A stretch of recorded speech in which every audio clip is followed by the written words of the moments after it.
Good afternoon, everyone. My name is Susie with the New Mexico Alliance of Health Councils. For those of you who don't know me, I'm the Public Health Project Manager. In particularly, we're kind of focusing right now on the CDC, DOH, Kellogg, health equity, and community rebuilding.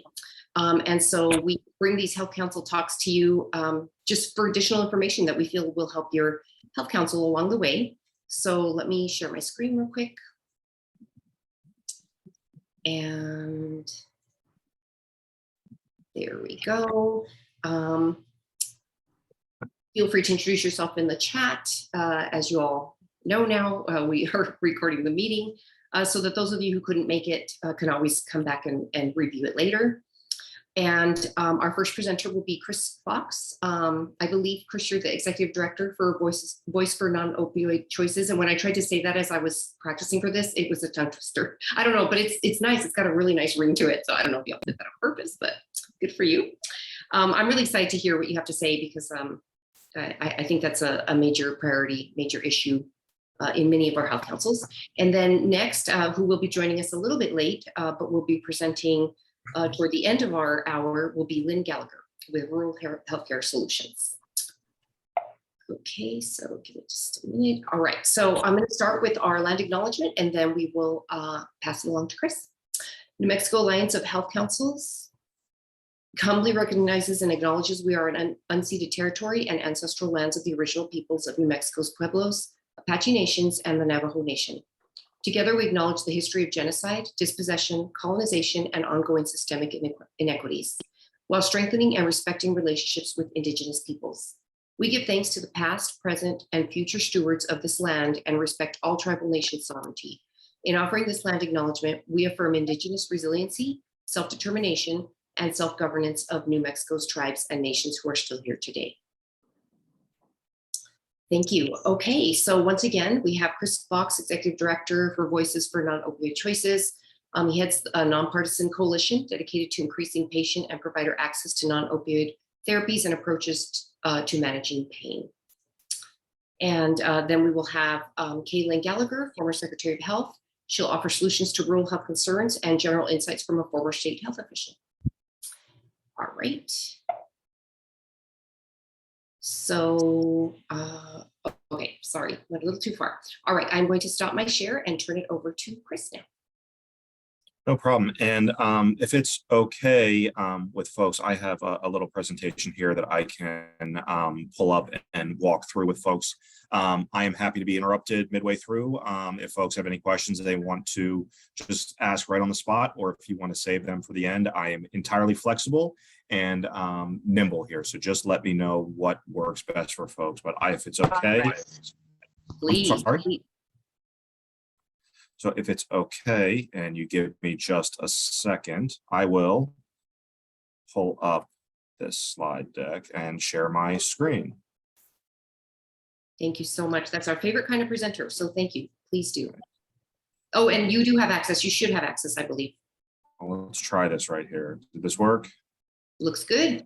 Perfect. Okay, so I will just go right into it if that's okay. So thank you everyone for having me here this afternoon. As Susan mentioned, my name is Chris Fox. I am the Executive Director of a Washington, D.C. based coalition named Voices for Non-Opioid Choices.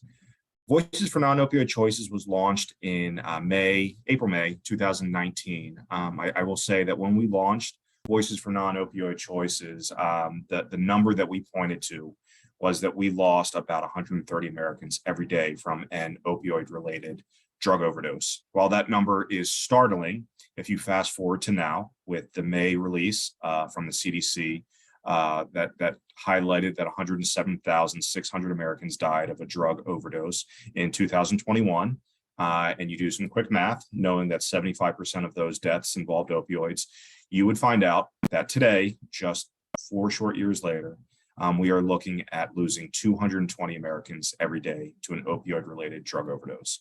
So this is a 90% increase in just 3 short years. So usually I pause for effect there just because this sort of highlights, in my estimation, the gravity of the problem, as well as the fact that This problem is not one that's going away. I will say that the federal government has, and local governments have dedicated significant time, attention, resources, and frankly, taxpayer dollars to trying to tackle this epidemic. It hasn't worked. So what Voices has really talked about is about new approaches. What the approach to date, and this isn't a criticism of state governments, it's not a criticism of the federal government, but what the approach has focused on to date is what to do with Americans in crisis, what to do with the person who is going through an acute overdose episode, what to do for families who have a loved one who needs care, what to do to an overtaxed healthcare workforce who needs additional resources to help deal with increasing amounts of Americans dealing with opioid use disorder, what to do with the first responders who are often at the front lines, who are seeing these patients in acute episodes. That is all very well-intentioned efforts, and it's a fine use of taxpayer dollars. What I would say is that is fishing at the end of the pool. And what it does is it misses the opportunity to stop Americans or to catch them earlier upstream before they are in crisis. What I'm specifically talking about is what are the opportunities in front of us to prevent opioid addiction before it starts?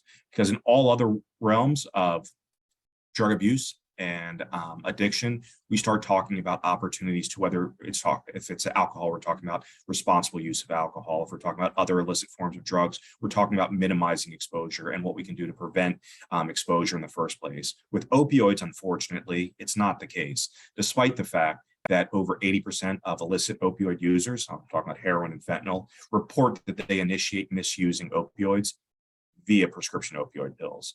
And so what our focus is on was we're not trying to boil the ocean. We're not trying to deal with the 25 million Americans who are currently suffering from some kind of a substance use disorder, or the 22 million Americans who are actively in recovery. What we're trying to do is we're trying to solve for the 4 million Americans who go on to long-term opioid use, or I should say who initiate long-term opioid use after being exposed to opioids following an acute pain incident. And an acute pain incident, just to be very clear, I'm talking about a sports injury, an accident, a trauma, or a surgery, some kind of short-term episodic pain. I am not referencing arthritic pain, chronic pain, cancer pain, or any kind of long-term pain incident, because there are obviously, I think, very legitimate and credible medical reasons for why those patients require the opioids that they do to function on a daily basis. And I will reiterate this at the front end, that nothing that we at Voices, or any of our partners are talking about minimizing or decreasing access to medically necessary opioids, particularly for chronic pain patients, period, full stop. Now, that said, what the mission of Voices is, as Susan mentioned at the front end, is doing what we can to prevent opioid addiction before it starts, including by increasing access to non-opioid therapies where we can and where clinically relevant. You might know that there are very specific barriers that get in the way to utilizing non-opioids, and we'll talk about them in a little bit. I apologize. I see there is some traffic in the chat. I can't see and present at the same time about exactly what it is, but if there are questions, please, by all means, maybe raise your hand or something like that. I'm happy to stop, if that's okay, Susan. Yeah, I will alert you. And right now they're just mostly introducing themselves in the chat, so no worries. But I just wanted to say, if you were advancing your slides, it's staying at 1, but I wasn't sure. If I know, not yet. Oh, okay, sorry. So I was just going to say that, our membership of Voices for Non-Opioid Choices is comprised of about 100 plus national and state-based organizations, all in patient recovery medical fields, who have all come together under the shared mission of doing more to prevent opioid addiction. And with that, as Susan queued up, here's a little bit of some of those organizations. You'll see that they are a mix of national organizations as well as state-based organizations who have all come together and all share our passion and our desire to do more for these patients and do more to tackle this opioid epidemic, including with some upstream approaches. So again, I got a little bit ahead of myself here about what our focus is, but when you look at this 3.75 million number, there are estimates, and it depends on which study that you're looking at, but there are estimates that as many as 20% of surgical patients initiate or misuse prescription opioids after a surgery. When you consider that there are over 50 million surgical procedures that take place every year in this country, that's a lot of patients who are potentially misusing prescription opioids, setting them on a path towards potential further misuse. So oftentimes what we found is there is a cycle or a path towards addiction that can start after and acute pain instance. So it goes from somebody maybe who might have had a third molar extraction or some kind of surgical procedure. They get a prescription for opioids, maybe a couple refills even. Then they run out of those opioid pills and they seek out those same opioid pills on the market. When they find that it is more difficult, more expensive to obtain those same pills illegally, sometimes some of these patients will then move on to other forms of illicit opioids like heroin and fentanyl, which are obviously much more readily available and frankly, much cheaper. Unfortunately, this is also the catalyst for what we're seeing right now when we look at these 107,000 Americans who died in 2021 from a drug overdose. And so, again, the math is pretty simple. If you take that 107,000 and you take 75% of it, you get about 80,000 Americans died of an opioid-related overdose. And then if you take that, you divide it by 365 days, you get about 219 and a bunch of decimal points. And that's the way that we get to 220 Americans that die every day from an opioid-related drug overdose. So we have a piece of federal legislation that the goal of which is to take down some of the barriers that exist right now to utilizing non-opioid pain management approaches. So you may or you may not be familiar with the way that we reimburse for surgical procedures in this country. I'm happy to share a little bit, and if there are any questions, I'm happy to answer some questions. But essentially, what we do is we do a bundled payment approach. And so that says, Susan, if you're going to go into the doctor and you're going to have your third molar taken out, that the government has determined that that procedure should cost, I'm going to just throw some numbers at the wall just to be give us an idea here, but the government has determined that that cost should be $5,000. And that $5,000 goes to the facility, whether that's at a hospital or an ambulatory surgery center. And the facility divides up that dollar. So that could go to an oral surgeon, an anesthesiologist, nurse practitioners, any supplies or products that are needed in that procedure. So if you need actual, like if you're doing a hip replacement, you need that plastic hip or knee similarly, or if you need to use scalpels and gauze and stitches and all that stuff, all of that comes out of that pocket of money, that $5,000. Whatever is left over from that stays with the facility, that's profit.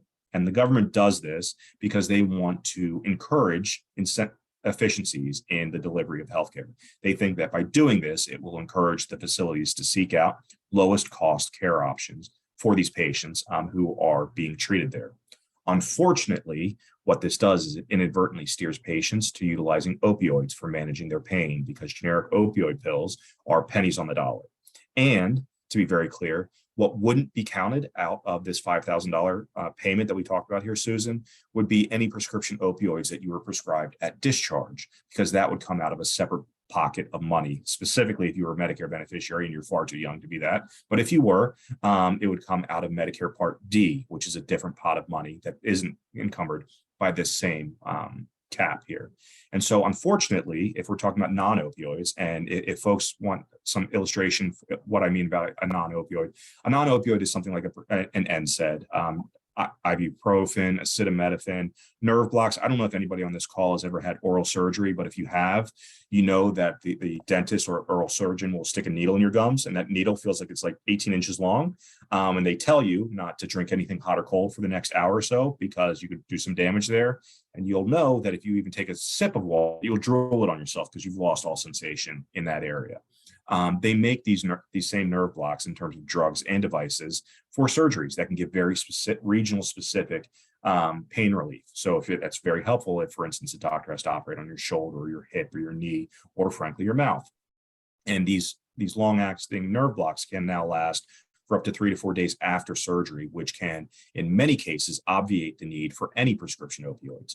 Unfortunately, the challenge is a couplefold. One, by and large, healthcare professionals don't know about them, and they are trained to treat pain via prescription opioids. And so getting healthcare professionals to do something that is not natural to them or out of their comfort zone is a very real challenge that we face, and one that we need to overcome. But more specifically, the challenge is that because these non-opioid approaches would come out of that $5,000 that goes to that facility, it eats into the profitability of these procedures that are being performed at the facilities. And as such, Many facilities don't make these approaches available to the surgeons. It may seem counterintuitive to you, but oftentimes, if you are going to have your surgery at a facility, it is not up to your doctor, it's not up to your surgeon or your anesthesiologist exactly what tools are being made available to them. That's up to a hospital pharmacist or a hospital team that is making the decision about exactly what tools they are going to give you. So, with these challenges in mind, we have a piece of legislation. It is called the No Pain Act. It stands for Non-Opioids Prevent Addiction in the Nation Act. It is bipartisan, bicameral, meaning it's introduced in both the Senate and the House of Representatives. In the Senate, it is 100% bipartisan, which means it has equal numbers of Democrats and Republicans on board in support of the legislation. I will say, just as a quick aside, nearly half of the Senate has signed on in support of this legislation. If anybody is reading a newspaper or has read a newspaper about what does or does not happen on Capitol Hill these days, getting nearly half the Senate to agree on a major piece of policy like this, let alone what's for lunch tomorrow, is an accomplishment. So it's something that I'm proud of. Now, what this legislation would do is it would attack or I should say, it would address the barrier posed by the bundled payment system and pay separately for the cost of the administration of non-opioid based pain relief for acute pain patients. So a couple of years ago, Centers for Medicare and Medicaid Services had determined that this bundled payment system posed a problem for provider and patient access to non-opioids in the ambulatory care setting. Now, what they did was they said that because we're seeing utilization decrease because there isn't separate payment or the proper incentives for this, we are going to provide separate payment for the provision of non-opioid based pain relief for patients treated in an ambulatory surgery center. Great first step, right? Well, wrong. The vast majority of surgeries every year in this country are performed in the hospital setting, and CMS did not at that time make a similar policy recommendation for the hospital setting. We've been working, I should say working with, but more like talking at CMS for the better part of the last 4 years, trying to get them to change their mind and make the similar policy change for the hospital. They haven't been listening. And so we've been talking to Congress, and Congress has been listening about exactly what we're saying about the need to pay separately for non-opioids in both the ambulatory care setting as well as the hospital setting. And so what the No Pain Act would do is it would say for the next 5 years, we're going to extend and provide separate payment for those facilities for the provision of non-opioid based pain relief in both the ASC and the HOPD setting to provide parity across care settings in terms of what pain management options might be available for you, as well as to take away the economic disincentive that currently exists in terms of making available non-opioid based pain relief, particularly in the hospital setting. Chris, I do see a question in the chat. By all means. So the question is, can the patient advocate for that type of medication replacement? They can. Here, the other challenge is that sometimes these patients have to come out of pocket. While prescription generic opioid pills are cheap, they're pennies on the dollar. There are sometimes facilities that will say we can make this available. Listen, I have 2 young kids. If they were to have a surgical procedure, I know that I would go provider shopping and facility shopping to them because I wouldn't want to take that 1 in 10% chance that they might initiate a long-term opioid use habit following this surgical procedure. Some patients aren't that lucky. I unfortunately speak to a family out of Virginia who lost a son because he had rotator cuff surgery, got addicted to Oxycontin, moved on to heroin, was in and out of rehab. Unfortunately, he ultimately died from a heroin overdose after being in and out of rehab. Their daughter had that same injury just 2 years after they lost their son. You can bet that they shopped like all BS to make sure that their daughter was not going to be prescribed opioids or exposed to opioids, not because they don't trust their daughter the same way that they didn't trust their son, but it's just not a chance that they were willing to take. Unfortunately, for some, it's not a choice. There are hospital administrators or hospital pharmacists that will just say, no matter whether you're saying just bill me separately for this, I'm happy to pay for it or not. Similarly, providers might not know to ask. My dad, on the other hand, just had hernia surgery, and he's of an age, I told him that he doesn't need to be exposed to opioids, especially following some kind of low impact surgery like that. And for him, fortunately, he was able to find a health system up in the Pittsburgh area where they were able to treat him using non-opioids, and he got a nerve block. His health plan covered it, and the facility made it available for him. But that was a rare case of finding the right provider, the right facility in the right place. Not everybody's that lucky, but thank you for that question. I hope that answers it. Yeah, it wasn't my question, but I think you did. And just out of curiosity, in the scenario with your father, is he, and maybe this is too personal, but I'm just curious if Medicare covers these, these Yes. non-open. Okay.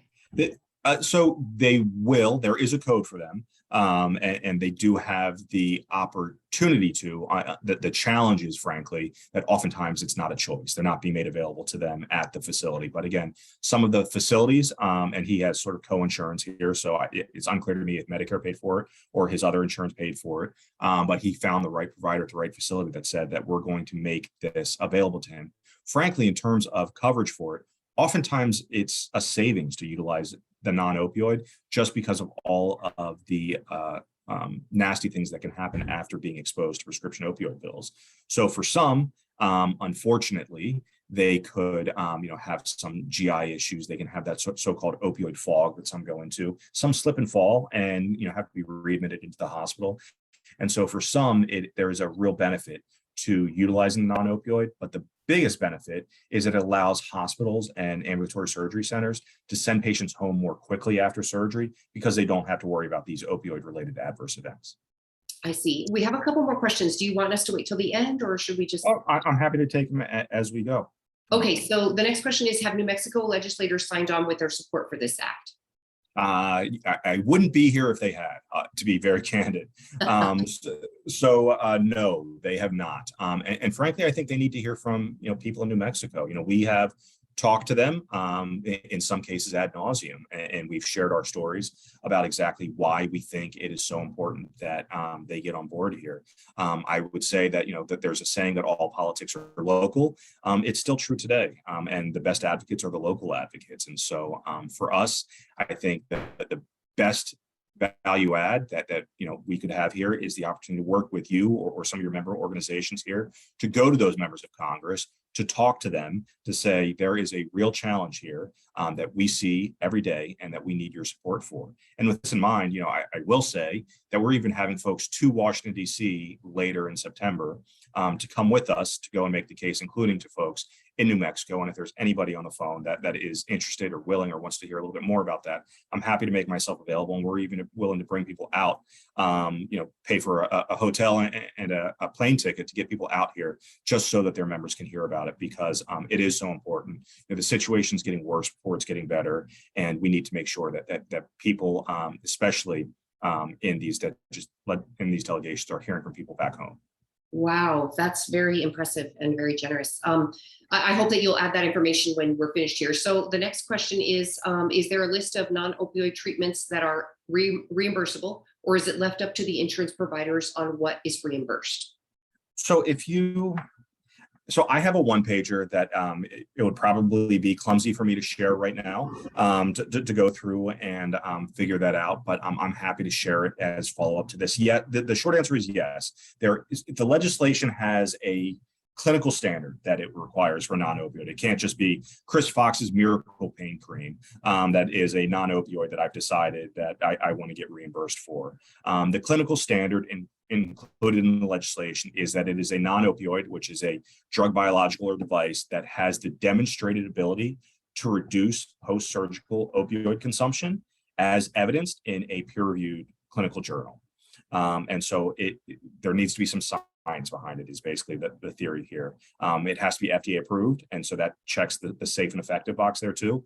And it has to be demonstrated to be able to reduce opioid consumption after surgery. And so that's really the dual clinical standard that we highlight in the legislation, just so that we're not talking about any Tom, Dick, or Harry's sort of miracle cream or ointment that they want to get reimbursed for. I see. And then one last one. Did somebody have something to say? No. Okay. The next question is there a training component for physicians to learn more about this important legislation?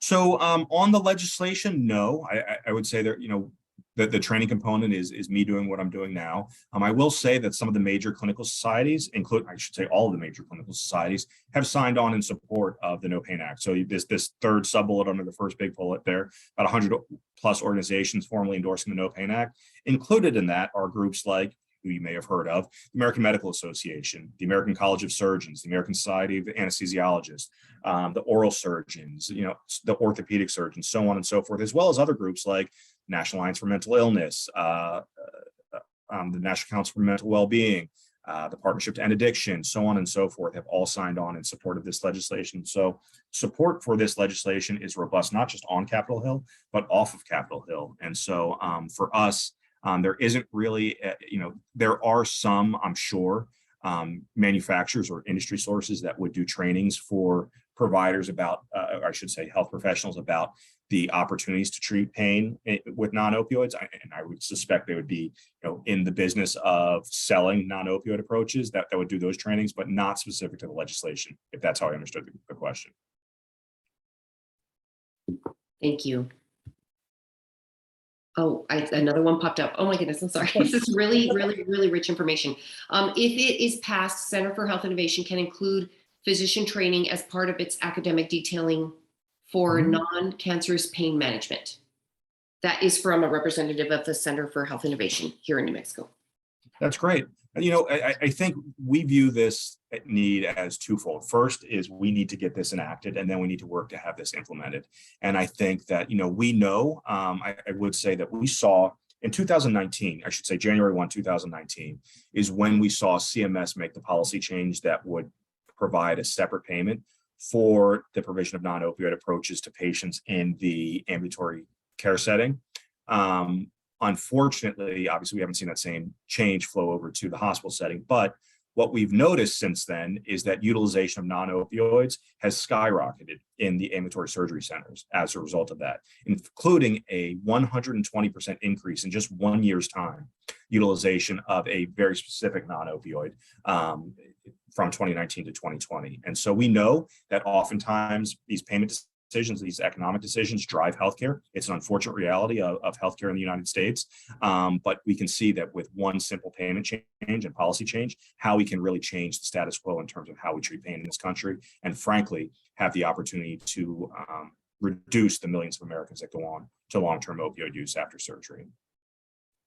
Thank you so much. Of course. So I think you sort of started to answer the question a little bit about what folks can do. I think that the first question is, has New Mexico delegation got on board? And the answer is no. And it's a missed opportunity. Neither Senators Ben Ray Lujan nor Heinrich have supported this legislation, and it's a missed opportunity for us. A lot of the New Mexico congressional delegation has not yet supported this legislation as well. So we try to make this easy. On our website, www.NonOpioidChoices.org. We have an action center right there, and there's a snippet of it on the slide on the right side that says Congress must enact the No Pain Act here, that you can just fill in your personal information. You can edit the letter to the extent that you want to, and then you hit email and it will go into your congressional delegation that will be automatically found by your mailing address. If you're an organizational leader and you want to endorse the No Pain Act, we join the 100+ organizations that have already signed on board. I promise you won't regret it. You'll be part of a winning team when we get this thing over the finish line.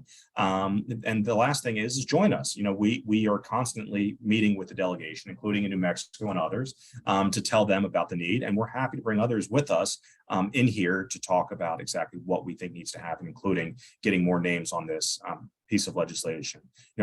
I have a pie in the sky dream this year that we'll get 60 senators in support of this legislation, at which point there's absolutely no stopping this legislation, because that's what you call filibuster-proof majority support for this legislation. And that would just mean that no matter when it was brought to the floor, if it were brought to the floor, it would likely be as part of a bigger package, but that no member of Congress would really be standing in opposition to it because we have sufficient support for it. So there are a multitude of opportunities to get involved. All we look for is volunteers, people to raise their hands, say, me too, I want to be helped. And we sort of try to make it as easy as possible, not to be corny here, but as painless as possible, and try to make it easy here. Including if folks want to be with us in person in Washington, D.C. at the end of September, or if they want to do it virtually, that's fine too. We're agnostic in terms of what it looks like. But in terms of reaching out, here's my contact, my colleague Todd's contact as well. Here's our website, here's our social media. Join us.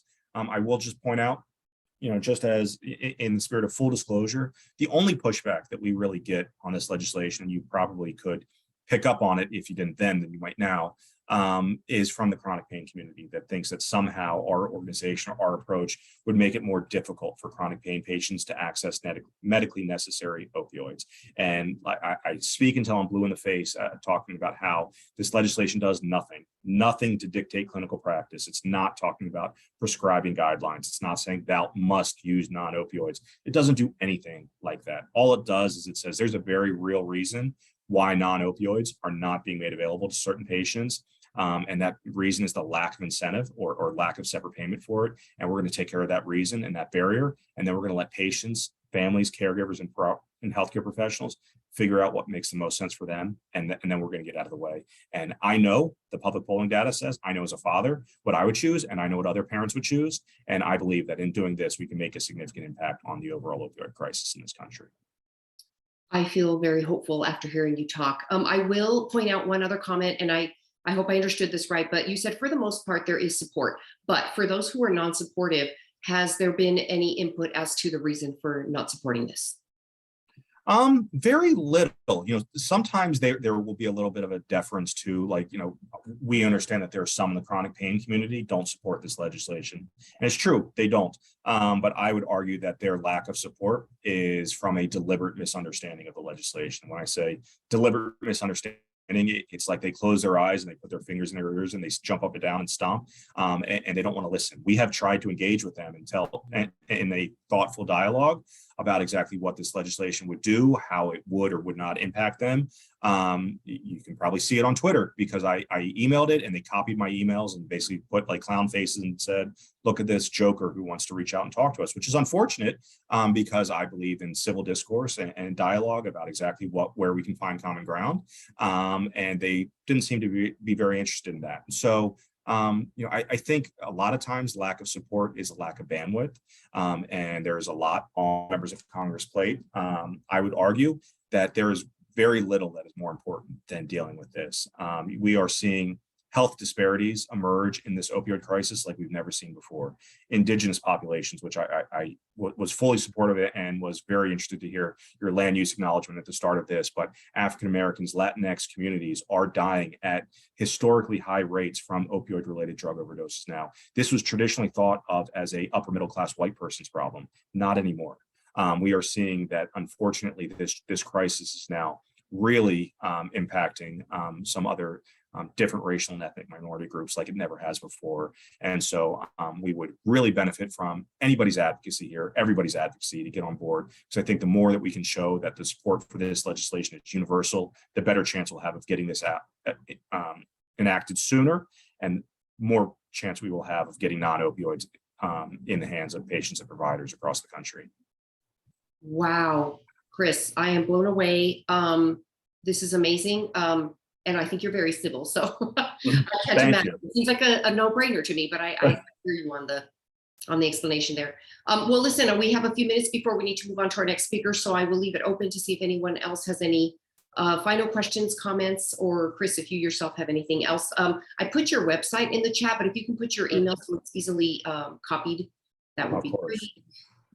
We'll give everyone just a few minutes. Oh, we've got a big crowd here today. And we do have some, many health councils where their priority is substance abuse. So, okay, thank you so much. And so I will now introduce Lynn Gallagher and take it away. Lynn, thank you.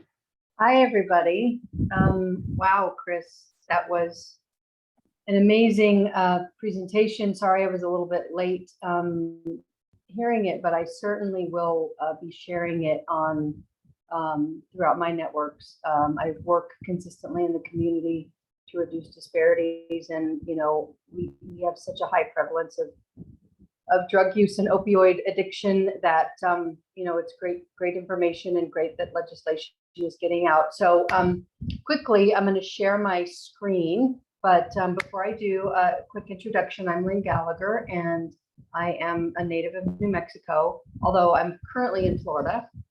As a caveat, I'll let you know I'm currently in Florida. And I was the health secretary for the state of New Mexico from 2016 to 2018. And I worked in the Aging and Long-Term Services Department and the New Mexico Department of Health from 2012 until 2018. And I stay heavily involved in public health initiatives, not only nationally, but in the state of New Mexico. Most recently, I was the director for the Quality of Life Department in the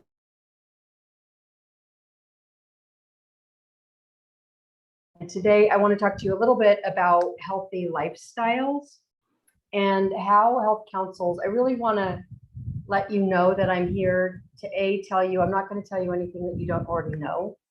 But what I hope that you take away from this is a little bit that I learned from leading a health department and then moving into the local government and then now working in the private sector.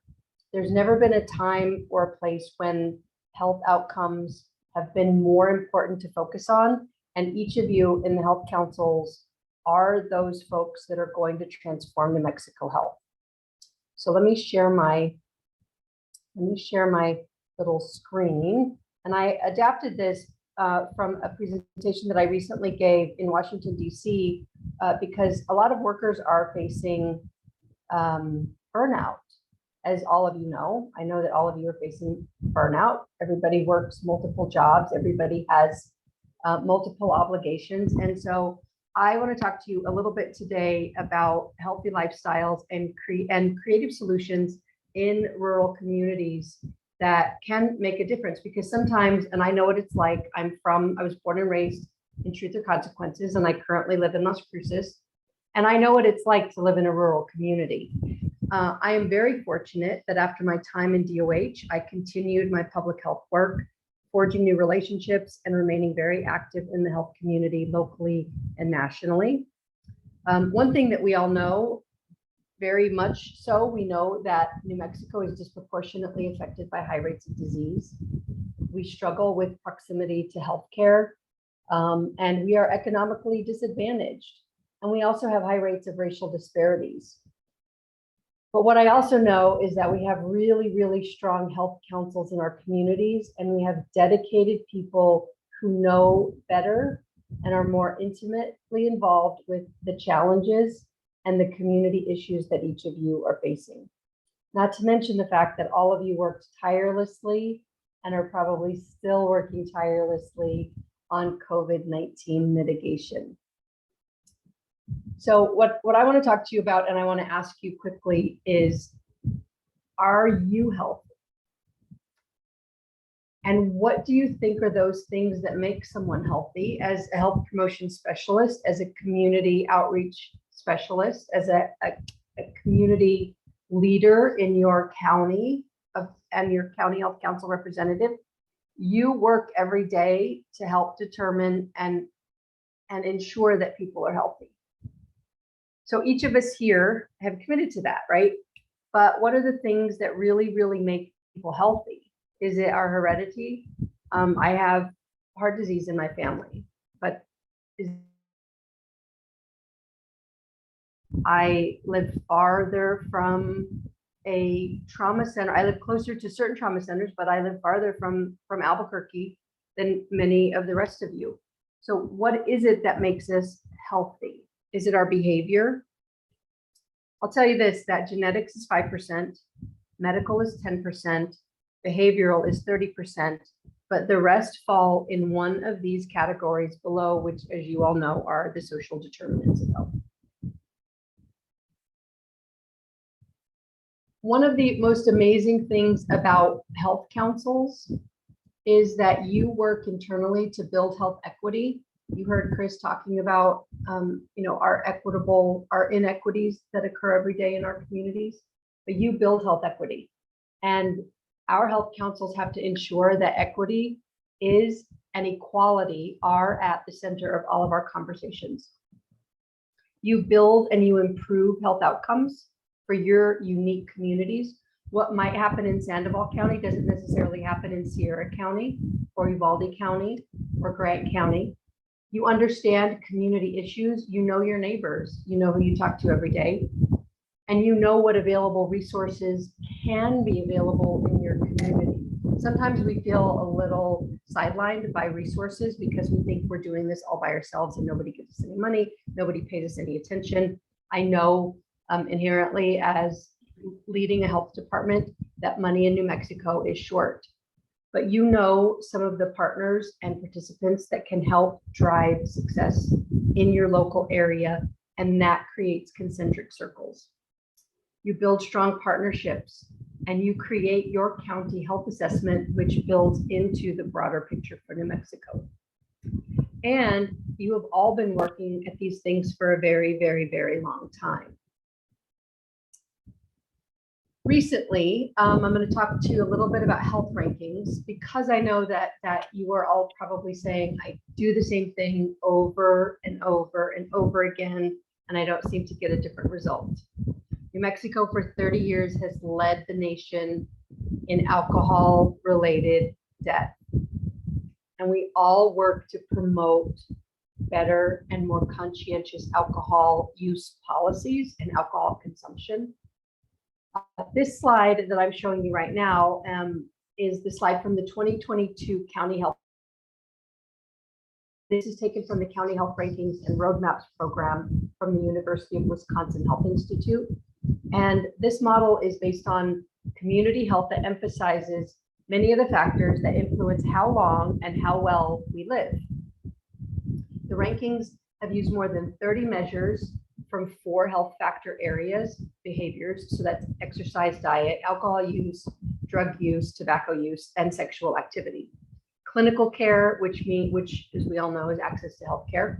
And then those socioeconomic factors like education, safety, employment, that all, and then physical environment, our air quality and our green spaces in our communities.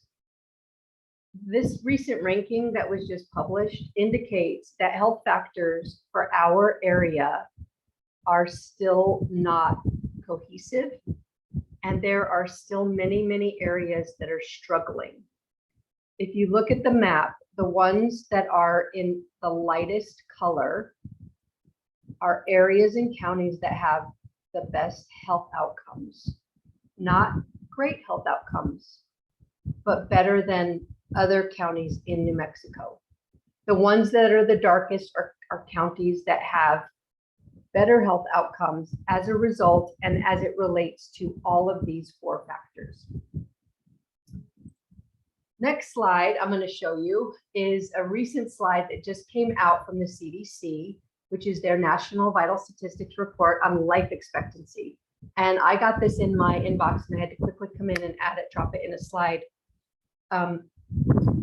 Because once again, New Mexico ranked among the lowest in life expectancy at birth. That means that people in New Mexico, when a child and a baby is born in New Mexico, they are more likely than not to die earlier than anywhere else in the United States among these cluster of states. Overall, the United States lost 1.8 years of life expectancy during this report, which was from 2019 to 2020. Obviously, COVID-19 was the largest factor, but unintended injury and death, which includes illegal drug use, over prescribing opioids, was number 2. So unfortunately, in New Mexico, we are still losing way too many years due to unhealthy and unsafe conditions and activities, including motor vehicle crashes, alcohol, and substance misuse. Next slide you are all familiar with is the 10 leading causes of death in New Mexico. Rural Americans in general are more likely than not to die of heart disease, obesity, cancers, and unintended injury death than any other urban setting. Add to that list the rapid increase in mental behavioral and behavioral health concerns, and it is staggering to think of the number of lives being lost in our areas with little to no population density.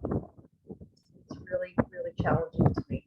So fixing these broken systems and improving health outcomes in your community, it requires you to have consistent relationships, obviously passion, which all of you have, I know. It needs you to have that internal purpose, and follow through. And you also have to have that spirit of broader collaboration. And what I found as being health secretary is that people usually like to look at the low-hanging fruit first, which I think is a great thing. But I think as the future of public health changes, we're going to have to do a little bit more. So the next slide is talking, as I talked about before. And we all know that income and social status, social supports, employment and working conditions, physical environments, education, healthy children, ACEs. How many times do we talk about ACEs? I know that you had Anna Age 8 folks on one of your education talks a few months ago. Biology and genetics, health services, and personal health practices and coping skills really make up what is our social determinants of health. And recently I was on a panel of lawyers who worked on what is the future of public health. And this was really done kind of prior to COVID, but the 6 mutually reinforcing dimensions of the future of public health really remain the same. And I bring this up to you today as Health Council participants, because your mission and your vision and your expectation doesn't change. These 6 areas which will reshape the future of public health are really, really important. And they were important when I was health secretary. They were important when I was the director for the quality of life department. And they're going to continue to be important for years and years to come. But what I've learned the most in my life working in public health is that most people want to see positive changes, but nobody really wants to be the one to do the changing, and nobody wants to be changed. So how do you in your communities impact your counties in a positive way, maintaining your positive outlook, especially in the wake of COVID-19 pandemic, which has taught us a lot about the way we innovate. We in society innovate through emergency crises. That's how the public health system was created. It's been created by a standard way that we immediately respond to some sort of emergency, whether it be cholera, influenza, H1N1, now COVID, during my time, Ebola, Zika.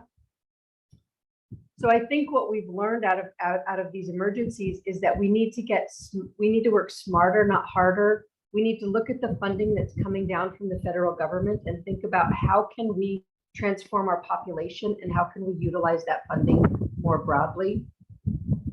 So Lynn, Deloitte, I am so sorry. This is such important information, and I had overlooked the chat, but there seems to be like a background noise. I can hear you, but I can see why it would be a little bit. It's almost as if, yeah, I don't know, like if there's a fan going or something where you're. I'm not quite sure, and it's most of the time, but there are times where it's not there. So I just want to alert you to that. how about that? That's much better. Thank you. Okay, good. Sorry about that. So Deloitte published this list of reinforcing dimensions for the future of public health. And I would like for each of you, you can go on their website, it's Deloitte Insight, and look at how you can look at your partners and creating your unified goal, and how you can look at funding opportunities that are created and grants that are published from the federal government, from the state, from the counties, really always through that lens of health promotion. And then I want to encourage you all to share more data, not only across New Mexico counties, but reach out to some of your partners. And then I want you to share even more broadly and don't reinvent the wheel, and look at other communities that might be doing the same thing that you are in another county and in another community. Because ultimately, and I'm really getting at the end of it, and I want to see if any of you have any questions for me, but the things that I've learned in my many years in public health is that improving health takes many, many hands to work. And I know that so many of you feel like you're in this all alone. but improving the health of New Mexicans is not going to happen from Santa Fe. Creating a structurally competent system that listens to the local voices of those closest to the problem is really critical. Chris made such an important, had such an important message today about this piece of legislation. And I want to encourage each of you to advocate for your legislator in your local community to support those kind of initiatives. Read the paper, listen to what's happening in Congress, make those critical informed decisions from the bottom up, because when you're in Santa Fe, you have a vastly different view of what each of you are facing in your own communities. And I encourage you to also ask yourself, what other opportunities exist? Are you engaged with your community schools? Are you engaged with your local libraries? When I was in Las Cruces, we were working very hard to institute and initiate health literacy programs. And county health councils are ripe for helping build those. Look at the nonprofits who aren't part of your network. How do you make them part of your network? Look at the for-profit organizations, banks, other organizations. Many people today through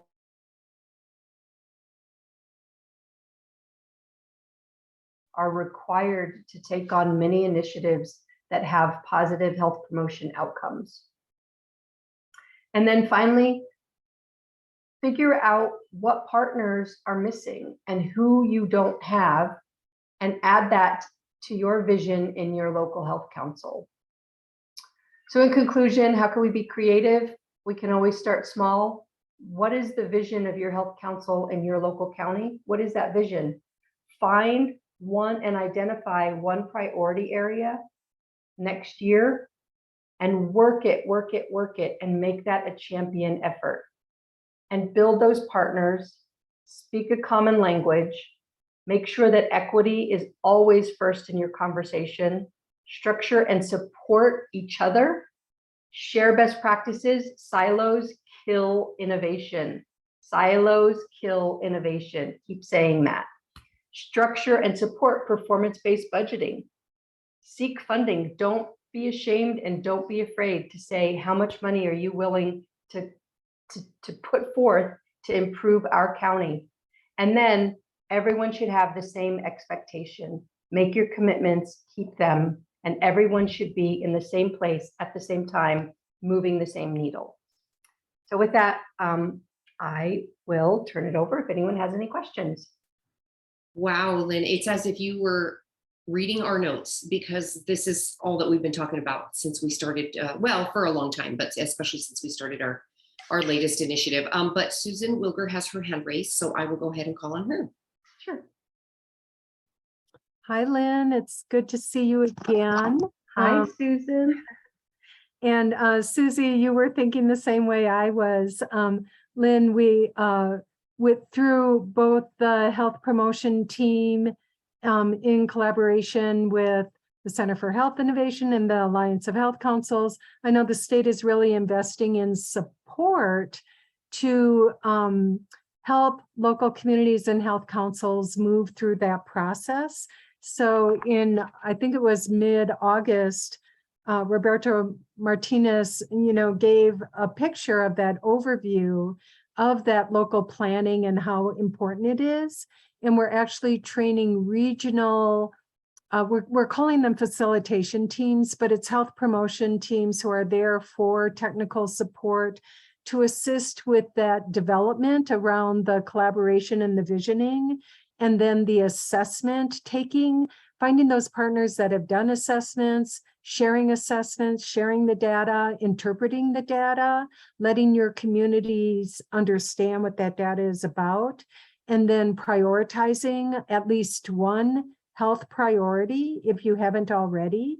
All of this through an equity lens, and then they'll be moving into a planning phase and have plans in place by next June, and then implementing and measuring the impact. So like Susie said, we're about to launch the support and training for that process, even though we do recognize many of them are well along the way in that process. And we are really happy that many health councils already recognize that. So I That's just so wanted to great. mention.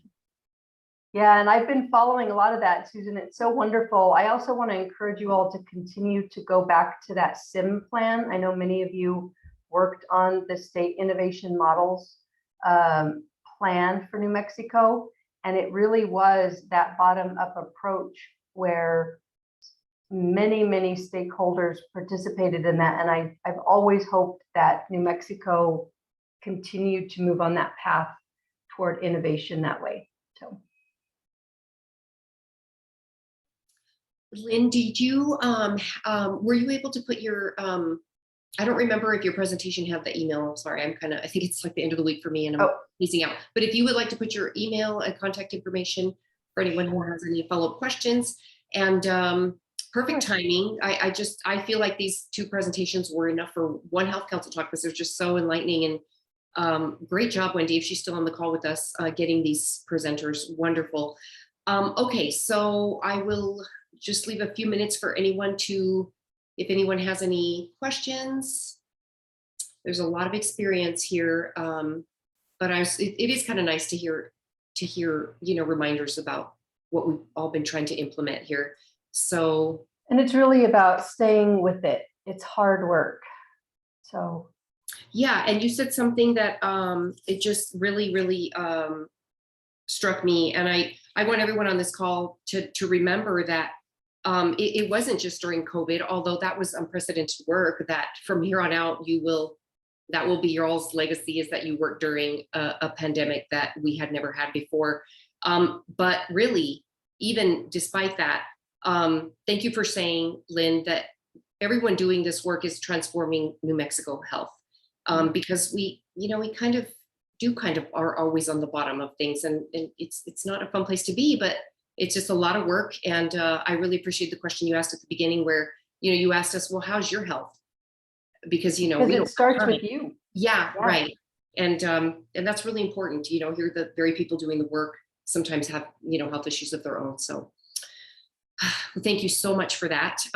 Okay, so we just have a few more minutes, so I will go ahead, and if no one else has any questions, thank you once again, Lynn, and I will share my screen just to show some upcoming events, and then we can call it a day. Let's see.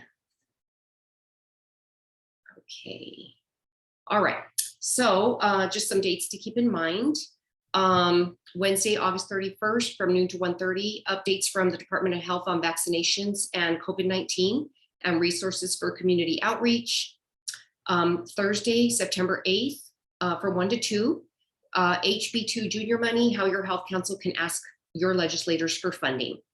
And I know that the Department of Health team has been very helpful in helping health councils that did get this and how to move forward. So you've got a lot of support here.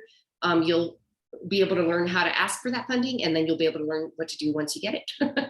Let me see, I think we have something in the chat here. Oh, okay. All right. Well, Susan or anyone from DOH or any of our partners, if you have any other important dates to let us know about, please feel free to say them out loud. Nope. Okay. All right. Well, that's a wrap. Thank you guys. And I hope you all have a really great weekend.